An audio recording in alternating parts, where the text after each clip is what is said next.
प्यारे बच्चों, e learning में आप सभी का स्वागत है।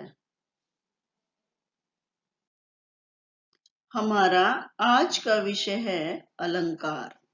हमारा पहला प्रश्न है, अलंकार किसे कहते हैं? अलंकार शब्द का अर्थ है आभूषण या गहना।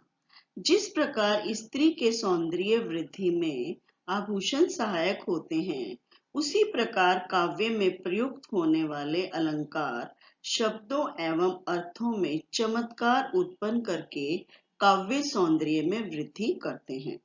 साहित्य में अलंकारों का विशेष महत्व है। अलंकार प्रयोग से कविता सज धज कर सुंदर लगती है। अलंकारों का प्रयोग गद्य और पद्य दोनों में होता है। अलंकारों का प्रयोग सहज एवं स्वाभाविक रूप में होना चाहिए। अलंकारों को जानबूझकर लादना नहीं चाहिए। हमारा अगला प्रश्न है, अलंकार के कितने भेद होते हैं? साहित्य में शब्द और अर्थ दोनों का महत्व है।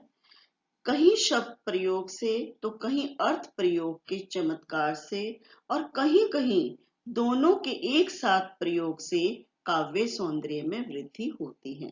इस आधार पर अलंकार के तीन भेद माने जाते हैं: शब्दालंकार, अर्थालंकार और उभय अलंकार। शब्दालंकार जहाँ शब्दों के प्रयोग से काव्य सौंदर्य में वृद्धि होती है, वहाँ शब्दा अलंकार होता है। जैसे चारों चंद्र की चंचल किरणें खेल रही हैं जल थल में।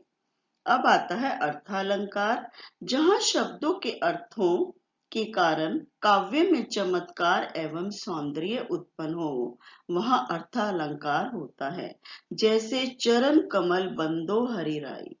फिर आता है उभय अलंकार, जिन अलंकारों का चमत्कार शब्द और अर्थ दोनों पर आश्रित होता है, उन्हें उभय अलंकार कहते हैं। अब हम मुख्य अलंकारों पर प्रकाश डालेंगे। सबसे पहला है अनुप्रास अलंकार, जहां व्यंजनों की बार बार आवृत्ति के कारण चमत्कार उत्पन्न हो, वहां अनुप्रास अलंकार होता है। जैसे भगवान भक्तों की भूरी भीति भगाइए। यहाँ भगवान भक्तों, भूरी, भीति तथा भगाइए में भय व्यंजन की आवृत्ति के कारण चमत्कार बार उत्पन्न हुआ है। फिर आता है यमक अलंकार, जहां किसी शब्द या शब्दांश का एक से अधिक बार भिन्न भिन्न अर्थों में प्रयोग हो, वहां यमक अलंकार होता है। जैसे कनक कनकते सो गुनी मादकता अधिकाई।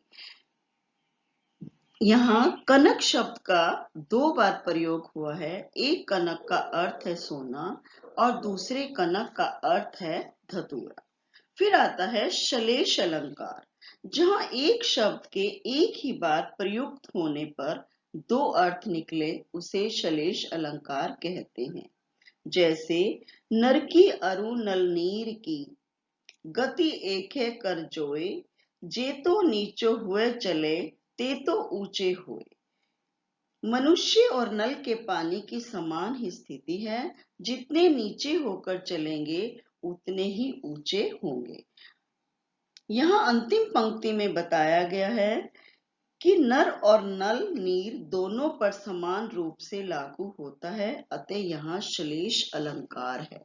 फिर आता है उपमा अलंकार, जहाँ किसी वस्तु, पदार्थ या व्यक्ति के गुण, रूप, दशा आदि का उत्कर्ष बताने के लिए किसी लोक प्रचलित या लोक प्रसिद्ध व्यक्ति से तुलना की जाती है, वहाँ उपमा अलंकार होता है।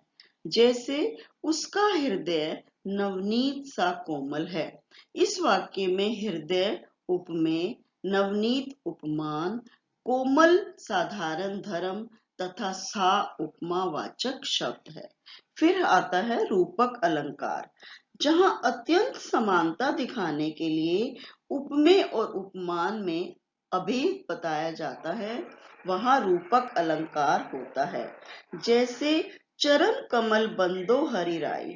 उपर्युक्त पंक्ति में चरण और कमल में अभेद बताया गया है, अतः यहाँ रूपक अलंकार होता है। फिर है उत्प्रेक्षा अलंकार, जहां समानता के कारण उपमेय में उपमान की संभावना या कल्पना की जाती है। जैसे लंबा होता ताड़ का वृक्ष जाता, मानो नभ छूना चाहता वह तुरंत ही। यहाँ ताड़ का वृक्ष उपमेय है, जिसमें आकाश को छूने की संभावना की गई है। मानवीकरण अलंकार, जहां जड़ प्रकृति पर मानवीय भावनाओं तथा क्रियाओं का आरोप हो, वहां मानवीकरण अलंकार होता है। लो ये लतिका भी भर लाई, मधु मुकुल नवल रस गागरी।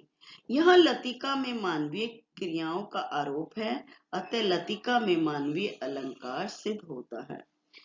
और अंत में आता है अतिशोक्ति अलंकार, जहां किसी बात को लोक सीमा से अधिक बढ़ा चढ़ा कर कहा जाए, वहां अतिशोक्ति अलंकार होता है।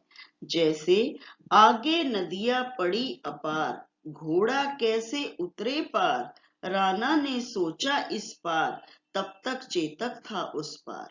यहाँ सोचने से पहले ही क्रिया पूरी हो गई है, जो लोक सीमा का उल्लंघन है।